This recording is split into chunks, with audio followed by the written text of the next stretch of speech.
ભાવનગર જિલ્લામાં ડુંગળીના ભાવ તળે બેસી જતા ખેડૂતોને ભારે આર્થિક નુકસાની સહન કરવાનો વારો આવ્યો છે।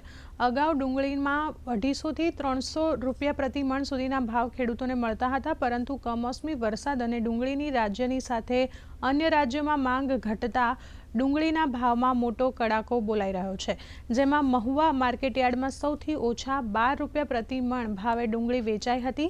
મજૂરી અને કરેલા ખર્ચ કરતાં પણ ઓછા ભાવે ડુંગળીની માંગ વચ્ચે ખેડૂતો સરકાર પાસે ટેકાના ભાવ અથવા સહાયની માંગ કરી રહ્યા છે। પહેલા 1 થી તે 4 મહિના સુધીમાં 300-350 રૂપિયાની બજાર મળતી, એટલે ખેડૂતનો ખર્ચો નીકળી જતો હતો। અને અત્યારે આજ 249 ઠેલા લઈને આવ્યા છે, તો અત્યારે કોઈ 30 થી 100 રૂપિયાની 20 કિલો કોઈ માગતું નથી। તો અમારે શું લાઈન લેવી? એમ સરકાર સાહેબને એક કહેવાની નમ્ર વિનંતી છે, અને અમે માલનો નિકાલ કરો અને અમને પૂરતો ભાવ આપે એવું કાંઈ પ્રયત્ન કરવો એમ।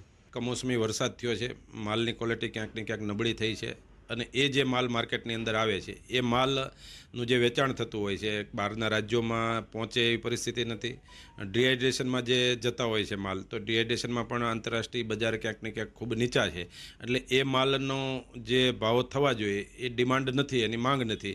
એની હિસાબે અત્યારે જે માલ આવે છે એ સ્વાભાવિક છે કે માર્કેટિંગ યાર્ડની અંદર 30 થી 100-125 રૂપિયા વેચાય છે। એમાં ઊંચા ભાવે તો અમુક વકલ જ વેચાતા હોય છે, બાકી અમુક માલ જે આજે છે વેચાણ પર પૂરું થઈ નથી શક્યું। આ પરિસ્થિતિ અત્યારે ઊભી થઈ છે।